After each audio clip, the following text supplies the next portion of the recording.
Bir ızdıraplının yolundayız.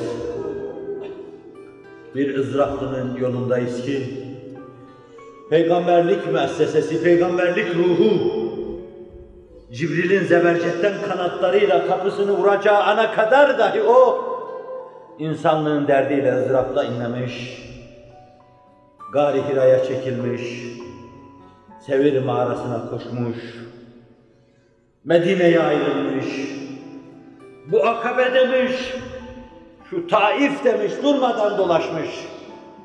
O kadar yanmış, yakılmış, o kadar ızdırap çekmiş ki Kur'an onun bu ızdıraplarını tadil için فَلَعَلَّكَ بَاخِعُ نَفْسَكَ أَلَّا يَكُونُوا مُؤْمِنِينَ İnanmıyorlar diye kendini öldüreceksin neredeyse. Öldüreceksin.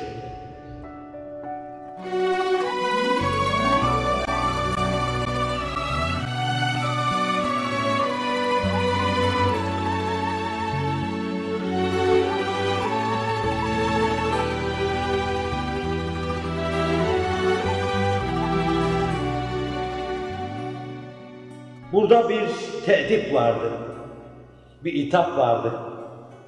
Allah'la onun arasında böyle bir itap olabilir. Ağzım kurusun, Kur'an'ın ona hitap ettiğini ben söyleyemem. Bana göre onda iltifat vardı. Allah ona diyordu ki, ey benim canım, Habibim, sevgilim, kendine bu kadar eziyet etme. Sen tebliğ ile mükellefsin. İnandırma, Allah'a aittir. İnneke lâ tehdî men ahbebt. Velakinnallâhe yehdî men yeşâ.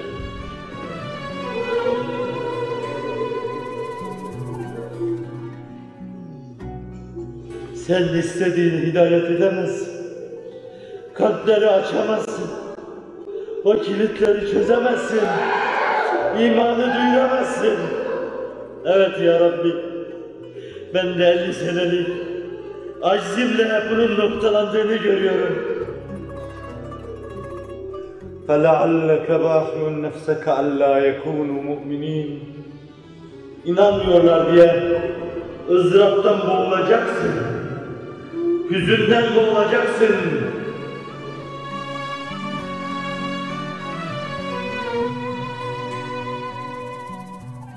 Ve Kehf suresinde şöyle diyor: فَلَعَلَّكَ بَاخِعُ نَفْسَكَ عَلَى آثَارِهِمْ اِنْ لَمْ يُؤْمِنُوا بِهَذَا الْحَد۪يثِ أَسَفًا Neredeyse kendini intihar edeceksin esefinden, üzüntünden.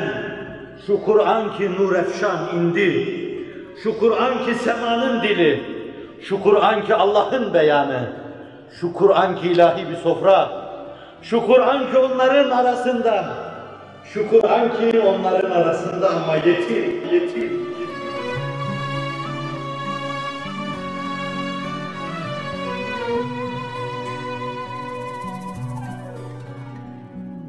Canım çıksın, yetim. Bir dünya onun dilini bilmiyor. Ağlıyor, bir dünya onun dilini bilmiyor. 3 asırdır yetim. Babası öldü Kur'an'ın. İslam cemaati öldü. O benim yiğidimdi. Karşı bayrağa gömdüler. Kur'an yetim. Ve 10 asır evvel titreyen elimden yuvarlanıp aşağıya gitmişti. 10 sene evvel de benim mücrim elimden. Millet onu ne zaman bıraktı? Hadisin ifadesiyle Kur'an bir vadide, onlar bir vadide. Canım çıksın, Kur'an ne zaman garip kaldı? Onu bilemeyeceğim ama bir hezeyan ve bir çılgınlıkla 10 sene evvel o benim elimden fırlayıp sizin sinelerinize çarptı. Bir dalga kırana çarpmıştır inşallah.